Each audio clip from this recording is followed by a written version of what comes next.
Our readings for the 19th Sunday in Ordinary Time continue to focus on the nature of Christian discipleship, picking up where we left off last weekend. Last Sunday, through the parable of the rich man, Jesus warned us against the vice of greed and narratively showed us what happens to a life riddled with this disease.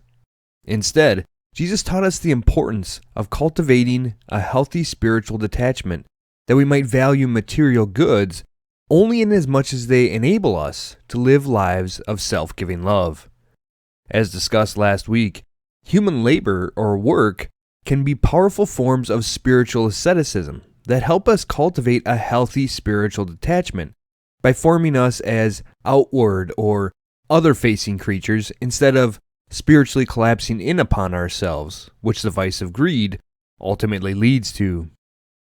Our readings for the 19th Sunday in Ordinary Time further detail the type of mentality the Christian disciple must maintain in order to live lives of self-giving love, which imitate the life of our triune Creator.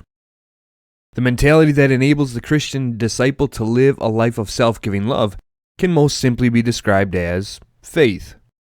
This is the word used in the opening verse of our second reading for this weekend from the 11th chapter of the book of Hebrews, where the sacred author writes that faith is the realization of what is hoped for, and evidence of things not seen. Okay, it's important here to pause momentarily, as this verse can make it seem as though faith is exactly what the detractors of Christianity, or any religion that requires faith at that, say about it. Namely, that faith is simply blind credulity or naivete. Such a view attempts to portray faith as incompatible with reason at best and simply irrational at worst. This charge is based on a mischaracterization of faith that preys on a faulty understanding thereof, which even many believers succumb to. The root of the mischaracterization on the part of detractors or misunderstanding on the part of believers is the reduction of faith to the realm of the purely intellectual. On this score, faith is understood as assent to an intellectual proposition. However, such an approach is already misguided and reductionist, for it is no more than an attempt to reduce faith to reason, and when faith does not align with the rule of logical deduction, it is deemed irrational.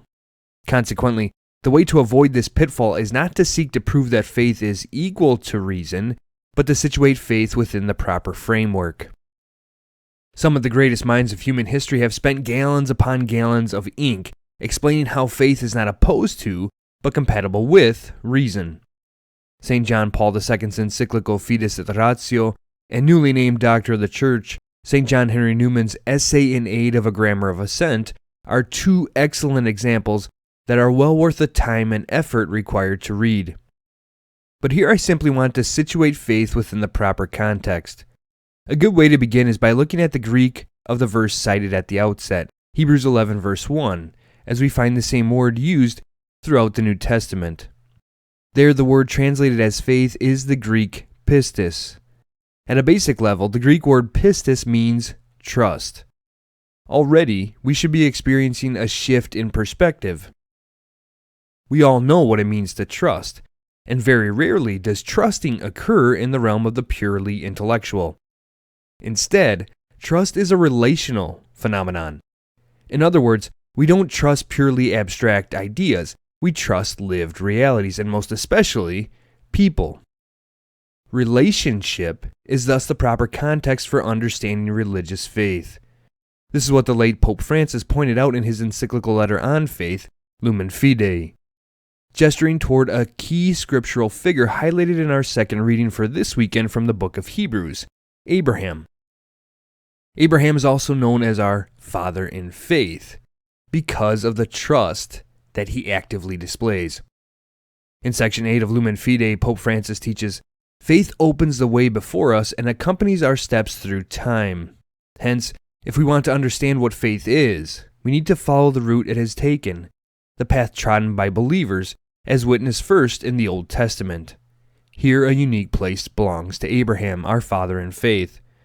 Something disturbing takes place in his life. God speaks to him.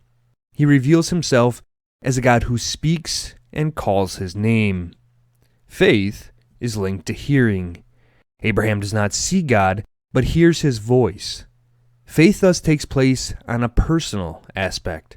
God is not the God of a particular place or a deity linked to a specific sacred time, but the God of a person, the God of Abraham, Isaac, and Jacob, capable of interacting with man and establishing a covenant with him. Faith is our response to a word which engages us personally, to a thou who calls us by name. The teaching of Pope Francis adds another basic dimension to our understanding of faith. Faith is responsive in nature. It is a response to an encounter, and on a theological level, it is a response to an encounter with God. This quality of faith is highlighted in our first reading for this weekend from chapter 18 of the Book of Wisdom, where we read of the ancient Israelites acting upon the divine message that had been related to them by Moses prior to the first Passover celebration. The celebration of Passover in Egypt was itself an act of faith that ultimately protected the firstborn Israelites from the final plague, kept safe from death by their relationship with the God who gives life. The responsive nature of faith is highlighted again in our second reading from Hebrews, where we hear a summary of the story of Abraham. There in chapter 11, verse 8, the sacred writer tells us that, by faith, Abraham obeyed when he was called out to go to a place that he was to receive as an inheritance. The subsequent verses of this passage teach us another important basic element of faith, which eschews the idea that it is a purely intellectual phenomenon. Namely, faith is something that shapes action. It informs the way we live. Thus, in verses 9 to 11, the sacred author of Hebrews describes how Abraham sojourned in the promised land as in a foreign country, for he was looking forward to the city with foundations whose architect is God, and how by faith Abraham received the power to generate, even though he was past the normal age, for he thought that the one who had made the promise was trustworthy. In sum, faith is relational trust that informs the way we live, and it is precisely the action informed by faith that serves as evidence of what cannot be directly observed. This is what the opening line of chapter 11 of Hebrews was getting at by telling us that faith is the realization of what is hoped for and the evidence of things not seen. It is this understanding of faith that we must employ as we read the gospel passage for this weekend. Jesus begins his teaching for this Sunday with a promise. Do not be afraid any longer, little flock, for your Father is pleased to give you the kingdom. With this opening, we have been alerted that we are to approach what follows with the mentality of faith already explored. If we are to live out what Jesus goes on to say next, we must trust him. For Jesus goes on to say, provide money bags for yourselves that do not wear out, an inexhaustible treasure in heaven that no thief can reach nor moth destroy. These instructions should sound very familiar to us, as in last weekend's gospel, Jesus called us to become rich in what matters to God. The parables that follow directly illuminate how it is that we are able to store treasure for ourselves in heaven. Many will look at these parables and read them as allegoric fables relating to the parousia, the second coming of Christ that Christians believe will take place at the end of time. And while these words of Jesus certainly do call our attention to the fact that we must be prepared to meet our Maker at any moment, whether it be at the end of the world or the end of our own life, I would ask us to recognize that these parables have something more to tell us about the manner in which we are to understand and conduct our lives day to day. This is made evident by the language within which the parables are framed. And though perhaps odd, I would propose that we are able to gain a deeper understanding of just what it is that Jesus is trying to tell us by reading these parables in the reverse order, beginning with the closing words of Jesus. Much will be required of the person entrusted with much, and still more will be demanded of the person entrusted with more. Notice how the language of trust is central to the final theological lesson underscored by Jesus in this gospel passage. Moving backward, we then read the parable of the faithful and unfaithful servants.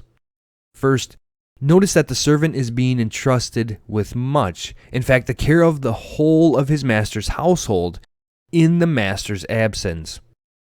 Jesus then tells us that the servant has two options as to how he can exercise this great gift. One, he can treat his master's servants with loving care, or two, he can lord the power entrusted to his care over his master's servants.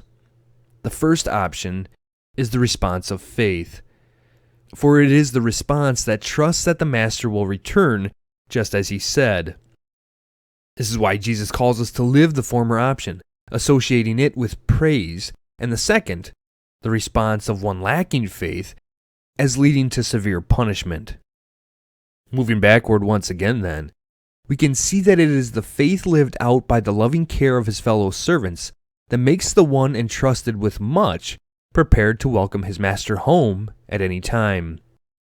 Making one last step backward, it becomes clear that living in this manner is how we can store treasure for ourselves in heaven. Note that just prior to telling these two parables, Jesus had said, "Where your treasure is, there also will your heart be." For ancient peoples, the heart was seen as the central location of one's being and consequentially representative of one's whole self. Precisely because faith is a relational phenomenon describing our trust in God, faith moves us into right relationship with God, placing our hearts, the very core of our persons, in heaven. Consequently, from this perspective, faith is akin to a portal that, when passed through, enables us to begin living the life of heaven here and now by maintaining our lived relationship with God.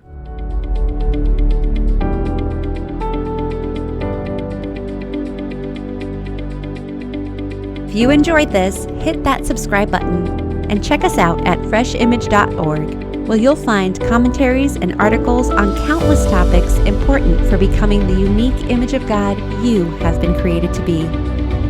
And be sure to check out FRESHImageMedia.com, our sister company, to discover Christian home goods and gifts deeply rooted in Scripture that you won't find anywhere else.